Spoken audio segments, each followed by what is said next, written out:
فاذكروني أذكركم واشكروا لي ولا تكفرون.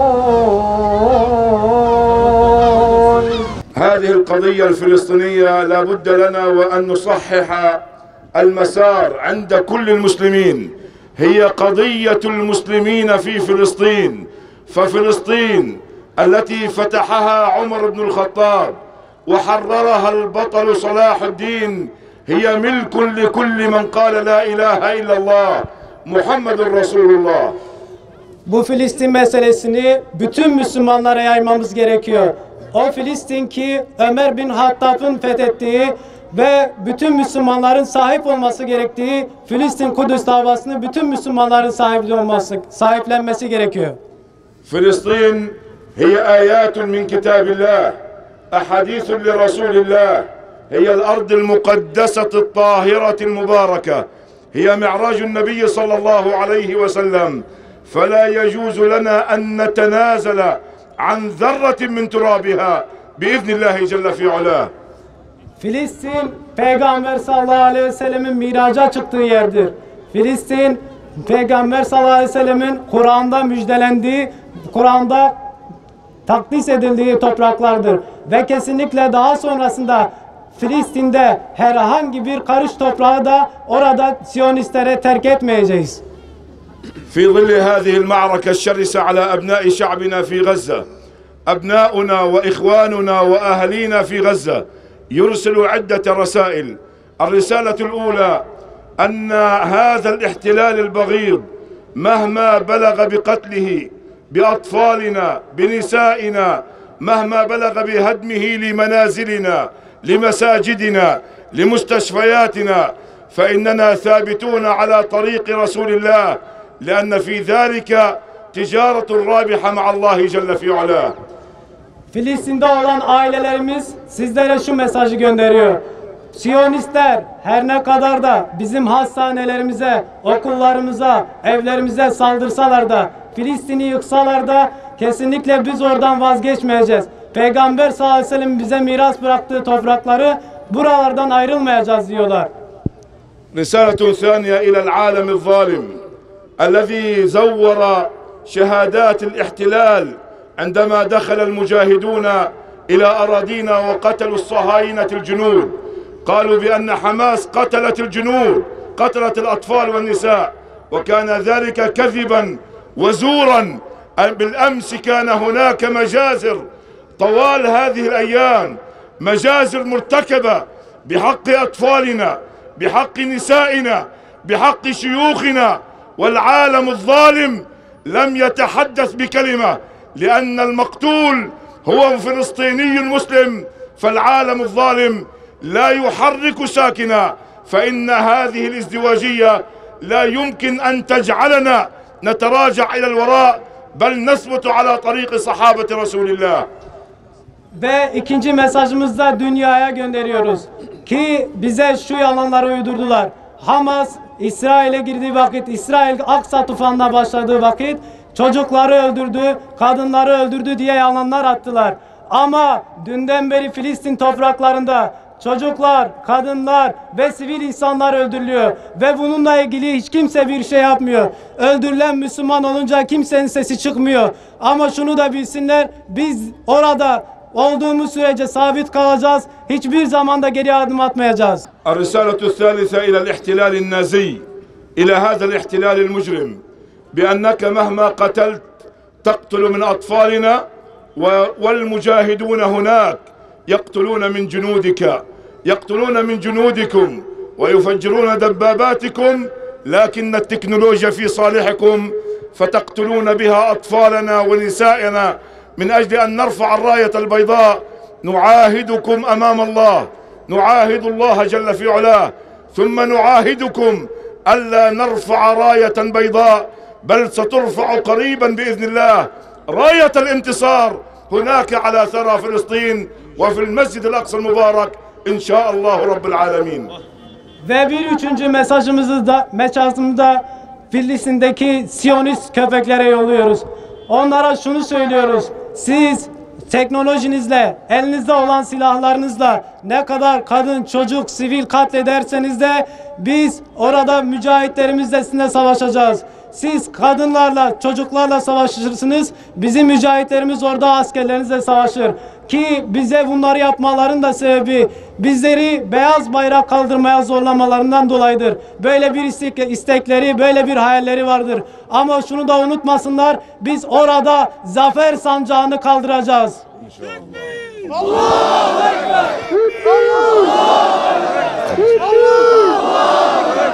أما الرسالة الأخيرة إلى عالمنا الإسلامي، إلى هذه الجموع المسلمة، عليكم أن تتحركوا فإن شعبكم الفلسطيني يستنجد بالله رب العالمين ويذكركم بدوركم في هذه المعركة، معركة الشرف، معركة ضد الاحتلال النازي. يذكركم بدوركم ويشد على أياديكم ويطالبكم بأن تتحركوا في كل الميادين من أجل أن توقف هذه المجازر وهذه الإبادة. وبدور شعبكم الفلسطيني يعاهدكم أمام الله أن يثبت على طريق رسول الله امتثالا لأمر الله. يا أيها الذين آمنوا إذا لقيتم الذين كفروا زحفا فلا تولوهم الأدبار ومن يولهم يومئذ دبره إلا متحرفا لقتال أو متحيزا إلى فئة فقد باء بغضب من الله ومأواه جهنم وبئس المصير. والسلام عليكم ورحمة الله تعالى وبركاته. Ve bir diğer mesajımızda İslam ümmetine yolluyoruz. Ey İslam ümmeti, Allah'a söz olsun ki Filistinli kardeşleriniz orada sizi beklemekte. Onlar kendi üzerine olan sorumluluklarını yerine getirmeye çalışıyor. Burada da sizin üzerinize düşen sorumluluklar var. Sizlerin de birer birer toplu olarak bütün meydanlarda çıkmanız gerekiyor. Meydanlarda bu katliamlara dur demeniz gerekiyor. Herkes kendi sorumluluğunu yerine getirmesi için harekete geçmesi lazım ki Allahu Teala Kur'an-ı Kerim'de şunu buyurmaktadır. Ey iman edenler, kafirleri topluca gördüğünüz vakit arkanızı dönüp de kaçmayın. Bu sözlere mazhar olmamak için kendinize meydanlara çıkıp bu katliamlara bir dur deyin. Müminin يقول رسولكم صلى الله عليه وسلم لا تزال طائفة من أمتي على الدين ظاهرين لعدوهم قاهرين لا يضرهم من خالفهم إلا ما أصابهم من لأواء قالوا أين هم يا رسول الله قال في بيت المقدس وفي أكناف بيت المقدس. Selamun Aleyküm. Allah'ın rahmeti bütün kardeşlerimizin üzerine olsun. Ayet-i kerimede de buyurduğu gibi Allah-u Teala Kudüs'ün etrafını mübarek ve mukaddes kılmıştır. Ve Peygamber sallallahu aleyhi ve sellem de şunu buyurmuştur. Ümmetimden bir taifa hak üzerine olarak sürekli kalacaktır. Ve bunu soran peygambere bunu soruyorlar. Onlar nerede ya Resulullah diye soruyor sahabe. Peygamber sallallahu aleyhi ve sellem de sahabeye onlar Mescid-i Aksa'nın etrafındadır diye cevap vermiştir. Eyyuhel ihvel kiram, eyyetehel ahawatil kerimat. جئناكم من فلسطين جئناكم من القدس جئناكم من غزة غزة العزة غزة الكرامة جئناكم إلى هنا إلى تركيا تركيا محمد الفاتح تركيا سلطان عبد الحميد تركيا صلاح الدين على العهد قادمون على العهد بإذن الله سبحانه وتعالى لن نقيل ولن نستقيل. Selamun Aleyküm kardeşlerim. Biz buraya Filistin'den, Gazze'den, İzzetli Gazze'den geldik. Selahaddin Eyyubi'nin topraklarına, Sultan Abdülhamid'in topraklarına, Sultan Fatih Sultan Mehmet'in topraklarına geldik. Ve sizlere selam sunuyoruz. أيها الإخوة أيتها الأخوات جئناكم لنقول لكم هل ترضون أن يهان المسجد الأقصى هل ترضون أن يهدم المسجد الأقصى هل ترضون أن يسب رسول الله صلى الله عليه وسلم في ساحات المسجد الأقصى هل ترضون أن يداسى كتاب الله سبحانه وتعالى في المسجد الأقصى. Kardeşlerim, size şunları sormak için geldik. Siz Mescid-i Aksa'nın ihanete uğramasından razı olur musunuz? Mescid-i Aksa'nın yıkılmasından razı olur musunuz? Mescid-i Aksa'nın içinde Peygamber sallallahu aleyhi ve selleme hakaret etmesine razı olur musunuz diye sormaya geldik. لذلك كانت المقاومة وكان الجهاد وكان يوم 7 أكتوبر المجيد يوم أن دخل ثلة من المجاهدين من حفظة كتاب الله سبحانه وتعالى إلى أرض فلسطين التاريخية ليدوسوا على رؤوس الصهاينة بأقدامهم وليحققوا في هذا اليوم ما وعد الله سبحانه وتعالى من نصر للمؤمنين. İşte biz bunlardan razı olmadığımız için Hamas Filistin'de Aksa tufanını başlattı ki oradaki işgalcilerin kafalarını ezmek için, orada başlattıkları zulümleri bitirmek için Hamas orada Aksa tufanını başlattı. نعم في هذا اليوم قالت كتائب القسام قالت المقاومة الفلسطينية فلسطين آية في كتاب الله سبحانه وتعالى فلسطين قرآن يتلى إلى يوم القيامة فلسطين وصية المصطفى صلى الله عليه وسلم. Kasam Tugaylarında buyurduğu gibi Filistin Allah-u Teala ayetlerinden bir ayettir. Filistin Kur'an ayetlerinden bir ayettir. Filistin Peygamber sallallahu aleyhi ve sellem'in bizlere vasiyetidir. فلسطين والقسام قال في هذا اليوم نحن على عهد محمد الفاتح نحن على عهد هؤلاء الأبطال الذين كانوا في يوم من الأيام قدوة للقسام وقدوة للمقاومة الفلسطينية. Filistin halkı olarak Filistin Kasam Tugayları da şunu söylüyor. Biz orada Fatih Sultan Mehmet'in daha önceki sultanların Sultan Abdülhamid'in de orada öncülük yaptığı gibi onların arkasından geliyoruz. Orada onların izlerini taşıyoruz. ومن أجل فلسطين ومن أجل الأقصى ومن أجل المعذبين في الأرض غزة اليوم تذبح غزة تذبح من الوريد إلى الوريد غزة اليوم تقصف غزة اليوم تموت غزة اليوم أكثر من 25,000 قد ارتقوا إلى الله سبحانه وتعالى شهداء هناك أكثر من 50,000 من المصابين معظمهم إصاباتهم خطيرة. Bugün Gazze'de katliamlar devam ediyor. Gazze'de ölümler devam ediyor. Orada ölenlerin sayısı 25.000'i geçti. Yaralı olanların sayısı 50.000'e yaklaştı. Bugün bu zulümler sürekli devam ediyor. غزة اليوم بلا طعام غزة اليوم بلا شراب غزة اليوم بما وأوى الناس تعاني الناس تموت رغم ذلك غزة صامدة غزة صابرة غزة محتسبة غزة لن تركع إلا لله عز وجل. Gazze bugün aç, Gazze bugün susuz, Gazze'nin bugün sığınacak hiçbir yeri yok. Ama bunlara rağmen Gazze sabırlı, Gazze direnişli, Gazze ayakta duruyor. غزة رغم الموت هناك المقاومة هناك كتائب القسام هناك الرجال من حفظة كتاب الله سبحانه وتعالى الذين يقاتلون هذا العدو المجرم عن مسافة صفر.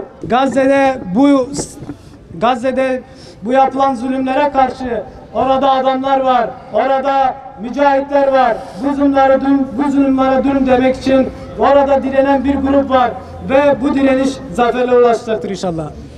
غزة بإذن الله سبحانه وتعالى ستكون مقبرة لهؤلاء الصهاينة لهؤلاء المجرمين لهؤلاء النازيين عهدا أمام الله سبحانه وتعالى ثم أمامكم لن يخرج هؤلاء الصهاينة من غزة إما جثث وإما مصابين وإما إلى المصحات النفسية. هذا ما قالته المقاومة وهذا ما قالته كتائب القسام. نعم هذا هو العهد وهذا هو الوعد أن نقاتل هؤلاء الصهاينة أن نقاتل هؤلاء المجرمين حتى آخر قطرة دم. نعم هذا ما تربينا عليه هذا ما ربانا عليه الشيخ أحمد ياسين رحمة الله عليه هذا ما ربانا عليه صلاح شحادة هذا ما ربانا عليه عبد العزيز الرنتيسي ألا نقيل وألا نستقيل بإذن الله. Burada direnişin bize öğrettikleri öğretmenlerimizden biz şunu öğrendik. Salah Şahade'nin, Şeyh Ahmed Yasin'in, şehit Rantisi'nin bize öğrettiklerinden kanımızın son damlasına kadar orada savaşacağız. Esselamu Aleyküm ve Rahmetullah. Şimdi Gazze'den, Filistin'den Hamas'ın yetkilisi olan Müslümanlar söz söylediler. Talepte bulundular. Dediler ki Filistin'i yalnız bırakmayın. Gazze'yi yalnız bırakmayın. Kudüs'ü yalnız bırakmayın. Mescid-i Aksa'yı yalnız bırakmayın. Biz de şimdi hep birlikte onlara söz veriyoruz. Kanımızın son damlasına kadar Allah'a yemin olsun ki Filistin davasını, oradaki mücahitleri, Ebu Ubeyde'yi, oradaki İzzettin el-Kassam'ı vallahi ve billahi zafer gününe kadar asla yalnız bırakmayacağız. Filistin'deki, Gazze'deki kardeşlerimiz bilsin ki bize nasılsınız diye sorduklarınızda biz Gazze kadar iyiyiz. Sevincimizi sorduklarında Filistinliler kadar sevinçliyiz. Onların sevinciyle seviniyoruz. Onlar hüzünlendiği zaman hüzünleniyoruz. 75 yıldan beri zulme direnen, asla geri adım atmayan, pes etmeyen ama 72 gündür yeryüzünün şahitlik ettiği bu büyük zulme karşı bu izzetli duruşu gösteren kardeşlerimizi inşallah zafer gününe kadar destekleyeceğiz ve onları asla yalnız bırakmayacağız. Zalimler görecekler. Allah'ın izniyle zafer inananlarındır. Zafer müminlerindir. Zafer Filistinlilerin. Zafer İzzettin el-Kassam'ındır. Görüyoruz. Filistin halkının bağrından çıkmış ve tarihin en meşru ve en haklı direnişlerinden biri olan Filistin direnişi ortaya koyduğu kahramanlık ve cesaretle kıt imkanlara rağmen tarihin kaydettiği en şanlı destanlardan biri olmuştur. Siyonist işgalci Kudüs başta olmak üzere işgal altındaki topraklarından çıkarmak için Kurtuluş Savaşı veren Filistin direniş hareketleri Hamas ve İslami Cihat Aksa Tufanı ile Siyonist terör örgütü İsrail'in 75 yıllık kesintisiz işgal, sürgün, katliam ve soykırımını tüm dünyaya görünür kılmıştır. Bu şanlı direniş barbar Batı'nın yüzündeki maskesini düşürmüştür. Hak ile batılı net çizgilerle birbirinden ayırmakla birlikte yüzü maskeli Siyonistlerin de gerçek yüzünü açığa çıkarmıştır.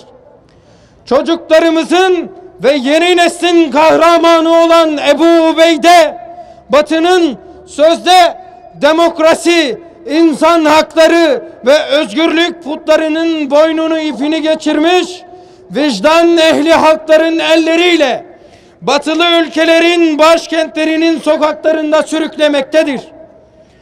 Dünyaya pazarladıkları sözde değerleri kendi hakları nezdinde de itibarını kaybetmiştir.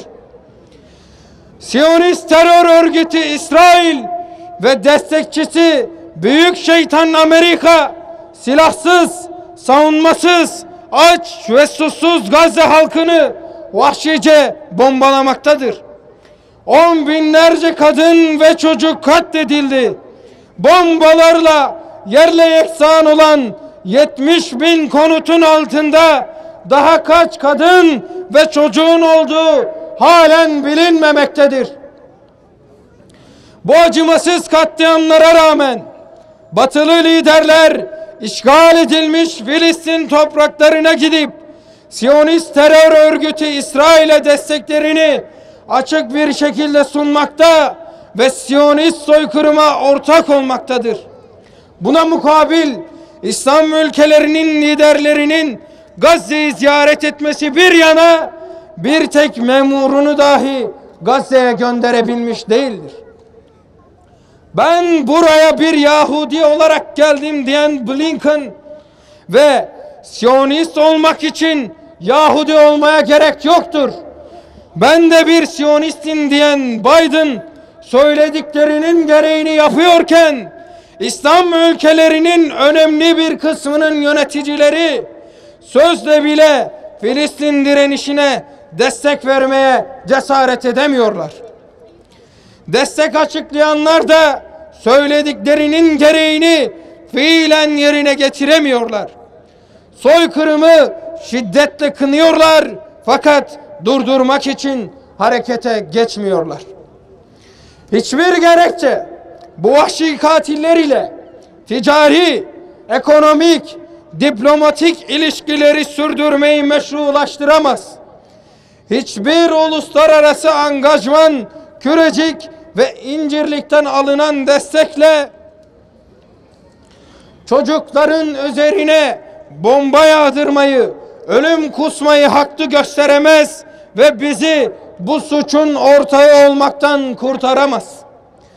Gazze'de Siyonist terör örgütü İsrail'in Amerika, İngiltere ve bazı Avrupa ülkelerinin desteğiyle yaşattığı vahşet ve soykırım tüm dünya milletleri tarafından büyük bir öfke ve nefret ile karşılanmıştır. Biz inanıyoruz ki bu öfkenin patlayacağı gün zalimlerin ölüm yağdırdığı günden çok daha çetin olacaktır.